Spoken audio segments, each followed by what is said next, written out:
How can we surf the internet safely? This topic is as vast as the ocean, so we will discuss some practical tips. We will, of course, start with the tool that allows you to access the internet, namely the browser. Pay attention to some important tips related to the browsers you use, regardless of which browsers they are. Take note. First, update your browser regularly. The fact is that a very large number of attacks are related to visiting sites that have already been compromised or hacked by malefactors. And if your browser contains vulnerabilities that have not been addressed. Through updates, malefactors can exploit these vulnerabilities to gain control over your computer, smartphone, tablet, or any other device from which you access the internet. Therefore, regular updates are one of the simplest, yet most effective recommendations that apply to any device. You have both the home router, the vacuum cleaner, the video camera, and the electronic piano. Everything that has an embedded computer and operates on some software must be constantly updated, not only in terms of gaining new functionality, but also in terms of eliminating identified vulnerabilities, because otherwise, these vulnerabilities will be exploited by malefactors. According to statistics, up to 95% of all security incidents occur due to the use of known and unpatched vulnerabilities by malefactors. And this recommendation to update applies not only to the browser itself, but also to the extensions that you use in the browser. These can be various extensions for viewing PDF files, for watching videos, for viewing some drawings, for playing music. There can be a vast number of such updates for completely different tasks, and all these updates can also serve as gateways for malefactors to infiltrate your computer. Therefore, the simplest recommendation is to regularly update your extensions, and ideally, make this an automatic task that will be carried out without your involvement. It is sufficient to enable the appropriate checkbox in the browser. And the second simple recommendation is to disable unnecessary services, plugins, and extensions, because what you have that you do not use can be exploited by malefactors. The next story. If privacy is important to you, disable trackers and cookies. Today, any browser allows you to do this in just a couple of clicks. Yes, sometimes this reduces the convenience of visiting certain websites, which can no longer remember you and offer personalized services. However, depending on the browser, you have the option to allow cookies and trackers for specific sites, while disabling them for others. If your privacy is important to you, take this opportunity. Incognito mode. Many people think that incognito mode in browsers protects you from tracking. Don't believe this. It does nothing. As strange as it may sound, incognito mode cannot protect you if you do not use certain VPN services. Of course, when we talk about VPNs, I do not mean tools for bypassing blocks. It is specifically about the means of ensuring your privacy, especially if you are using some free Wi-Fi somewhere in a cafe, at an institute, at work, and so on. And this is very important. What if you enable incognito mode without a VPN? Then all your internet activity is known to the browser manufacturer as well as your internet provider. Therefore, all that incognito mode does is protect you from websites that you visit, but not from the internet provider, not from the search engine, not from the browser manufacturer. Therefore, incognito mode often creates an illusion of privacy and security, but in reality, it is not. Synchronization of passwords. If we use different devices on which we run the same browser, such as Chrome, Safari, or Firefox, then for our convenience, all these browsers offer us the password synchronization feature. Yes, it is very convenient because browsers remember us, and we can often use the same tabs, and so on and so forth, which is really handy.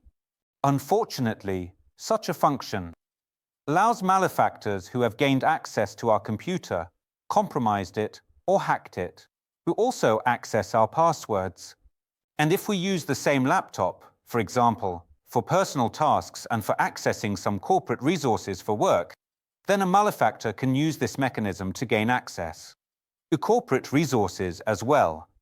Thus, a considerable number of companies were hacked in 2022 to 2023. If you want to use the same passwords across all your browsers, make sure to use the password manager I mentioned earlier. Another quite obvious recommendation, in my opinion, is to disable automatic file downloads. This is because, when visiting certain pages, various files may be downloaded to your computer to speed up the process.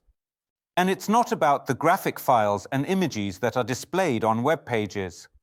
It concerns various executable files, different PDF files, various video files, music files, and so on, which may also contain malicious content.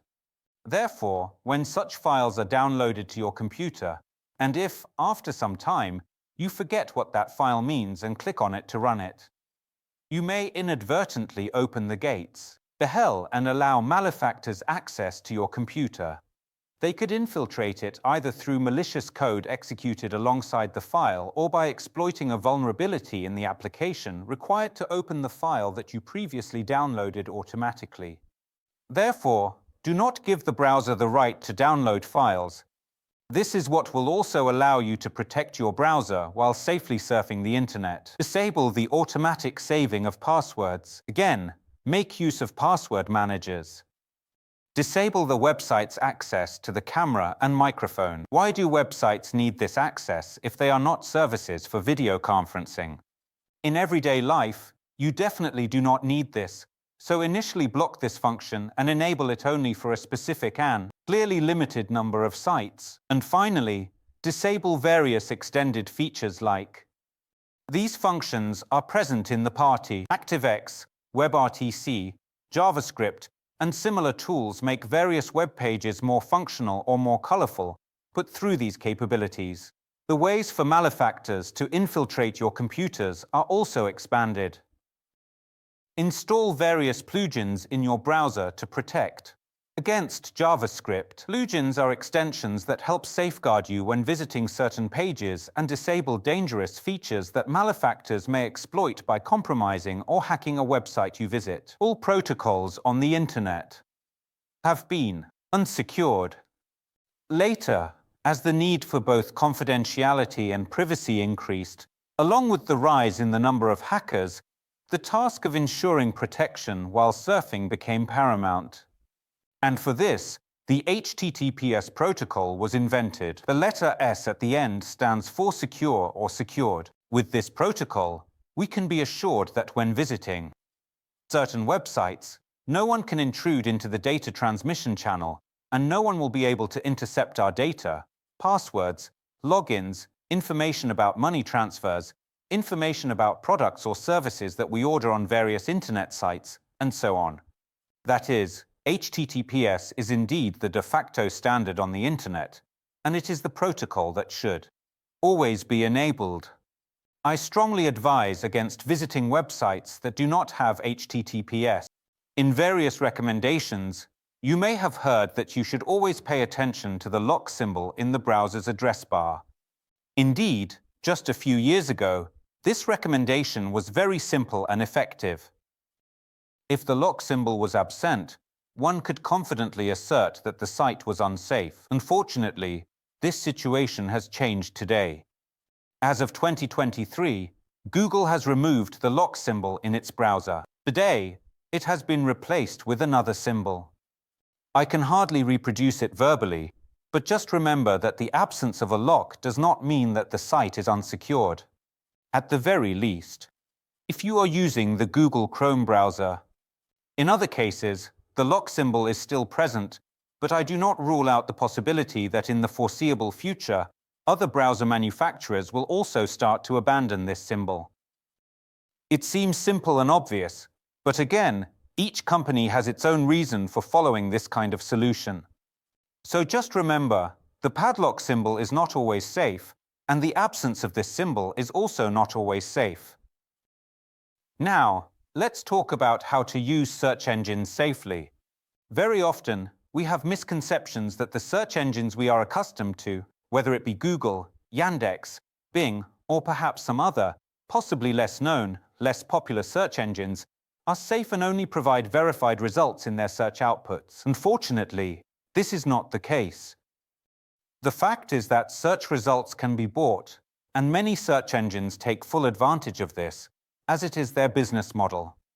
They sell either advertising in search results or spaces within those very search results, and malefactors also purchase this advertising, just like completely legitimate companies. Therefore, if you see a particular site in the search results, you should not unconditionally believe that it is safe. Use various other verification methods that I have already mentioned and will mention again. Just remember that search results are not a guarantee of safety.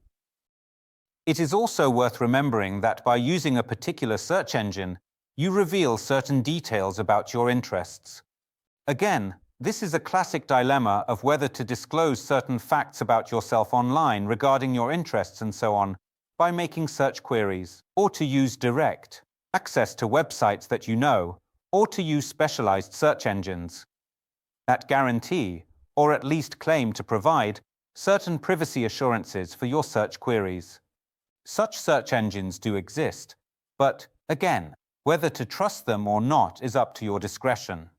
When you click on the links that you receive in search results, pay very careful attention to the names of these websites and the actual links you are clicking on, and ensure that you are absolutely aware of the potential risks, because if you do not do this, you may end up on fraudulent sites.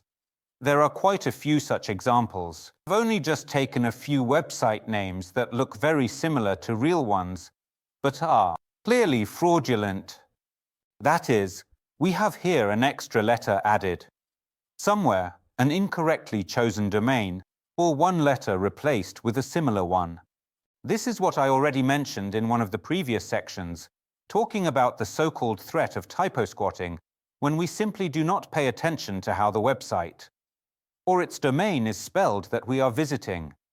This problem is particularly acute for smartphone users, as the bar displaying the website title is usually hidden from the screen to save space. And if a user sees a familiar interface in front of them, they may, without even thinking, enter their login and password there, and possibly some other confidential information, even entering their payment card number, which could leak to malefactors. Ideally, I recommend always enabling the phishing protection feature in browsers, and many browsers have such a function. Yes, it is not always an absolute mechanism for your protection. Yes, the information in the lists of phishing resources supported by these browsers is not always up to date. Yes, it does get there with a delay as well, but it would be unwise not to use this function. Moreover, no effort is required from you except for a single click when setting up the browser to ensure it operates in protected mode and safeguards you while surfing the internet. Otherwise, you may fall for the tricks of malefactors, and you will have no one to blame but yourself for not enabling the free features available in the software you are using. And also remember that when you are offered some free security tools online that you need to install on your computer, whether it be antivirus software, an internet accelerator, or a defragmenter for your hard drive to make it run faster, even free, VPN solutions are always worth considering carefully. But why are they offering this to you for free? After all, there is a very simple rule. If you are not paying for a product on the internet, then you are the product. If you are offered something for free, it is likely that the developers of the free product, service, or platform will be making money off you by selling your personal data to those who are willing to pay for it, and there are many such people. Therefore, once again, pay attention. Any free product is always a double-edged sword. On one hand, it may be useful and convenient for you, but on the other hand, you will pay the price of losing your privacy and confidentiality. Are you ready to pay this price? The decision is yours. Just remember that sometimes malefactors also take advantage of this by offering various free products that, when installed on your smartphones, tablets, personal laptops, or desktop computers, will steal your information, infect your data, and compromise your files. and then demand a ransom for restoring access. Free cheese is only in a mousetrap. Don't forget this.